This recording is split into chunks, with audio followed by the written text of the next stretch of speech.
Hello everyone. On this week's video, we're going to be taking a look at the Continuing Academy over in Reentry here. This is going to be the Apollo RCS mission. So the purpose of this one is probably going to be teaching us about the reaction control system, which is what allows us to control attitude, as well as translate once we get into a zero gravity environment. Now, the interesting thing with RCS is that when you couple it with a gimbaling engine, you actually have a lot of control over the direction that a spacecraft can take. So one thing I do know is this one's probably going to be a little more complicated than what we had over in Mercury, and certainly going to be more complicated than what we had over in Gemini as well. And remember, with this particular one, you have so many electrical systems, so many different independent tanks, and also the rocket itself is gigantic. I'll be very curious how this works. All right, let's check it out. So let's see here. It's a system to control, maneuver the aircraft. The RCS is okay. The RCS system consists of 4 identical quads. If you've probably ever seen this thing from the side, this is the quad that they're referring to right here. Let's go ahead and pop back inside. Is distributed? Good. Each package has 4 jets that can be fired. It's called A, B, C, and D. Each thruster is 1, 2, 3, and 4. That's actually good to know. Using this convention, a jet can be referred to as, for example, D3, meaning Jet 3 on Quad D. In addition, each quad has its own propulsion system. Helium is used to pressurize the quad so the fuel oxidizer gets mixed and ignite. Definitely critical. Let's see here. 2 helium tanks exist for each quad, as well as the propulsion system. To use these jets on a quad, the helium valves need to be open, as well as the propulsion system. Okay, so that's already a big difference. 8 switches on the MDC-2 control the helium valves in each quad. The helium surrounds the bladder with the propellant. Oh, so it squeezes it. Okay, that makes sense. There's 1 switch per quad per helium system. Oh, that's a lot of switches. Let's see here. Set the RCS Helium 1 Quad D switch to the up position.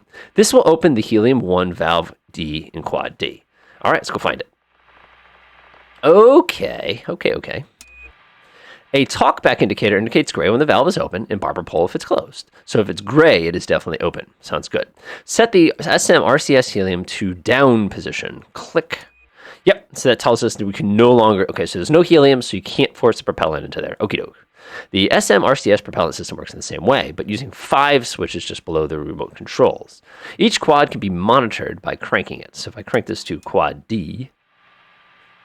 Let's see, these SM RCS gauges are used to monitor the quads and CM systems, okay? The SM RCS end switch indicates that the last gauge of the propellant quantity. Set it to propellant quantity down. Click.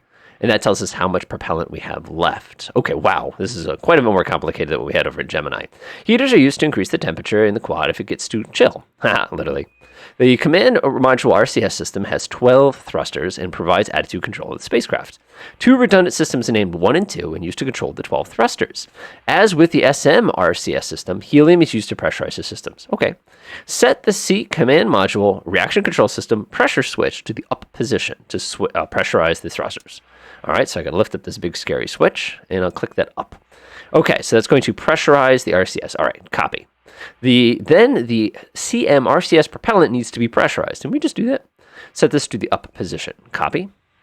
Notice that the propellant is now pressurized with the talkback indicator. It's right there. Alrighty. The last thing we need to do is enable the CMS RCS logic. This is automatically done during this. If not, go ahead and click it. So click. Alrighty. Now the spacecraft is configured to use this command module reaction control systems instead of the service module reaction. That's tricky. This is a good in case of emergencies or essential for SM separation. Each thruster has a direct and automatic coil. The automatic coil is powered by either main bus A or main bus B and is configured by the 16 switches on panel 8. Auto is used a system for reject EC control of the thrusters.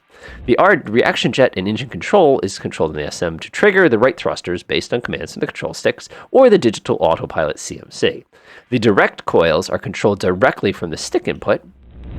Let's see, if enabled, bypassing electrical control systems. Okay. In the navigation lesson, we will learn how to use the RCS system to control the attitude of the spacecraft. This completes the RCS lesson. Okay, so definitely an interesting system. It's probably in the navigation we're going to get a little bit more detail with it. But definitely it's one of those things where basically you need the helium to squish the propellant into the place, and you need to make sure the logic has been set to actually use it. Good stuff. Enjoy.